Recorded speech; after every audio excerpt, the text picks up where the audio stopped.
بسم اللہ الرحمن الرحیم۔ السلام علیکم دوستو ڈاکومنٹری ایویڈنس دستاویزی شہادت کے بارے میں ہم آج ڈسکس کریں گے۔ اس کا مطلب کیا ہے؟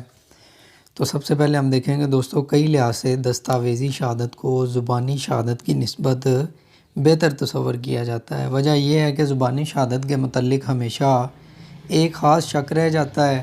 در حقیقت دستاویزی شہادت زبانی شہادت سے کافی مختلف ہے اور اس کا تعلق قانون شہادت کے مخصوص قواعد کے ساتھ ہے، جنہیں آرٹیکلز 72 سے لے کر 84 اور 85 تک ڈسکس کیا گیا ہے۔ تو دوستو میننگ جو ہے وہ دستاویزی شہادت کا وہ کچھ یوں ہے: documentary evidence means all those documents which are produced for inspection of court۔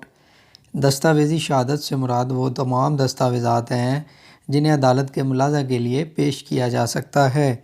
تو دوستو یہ تو تھا مطلب ڈاکومنٹری ایویڈنس کا۔ اگلی ویڈیو میں آپ کے ساتھ کائنڈز جو ہیں وہ ڈاکومنٹری ایویڈنس کے بارے میں ڈسکس کروں گا۔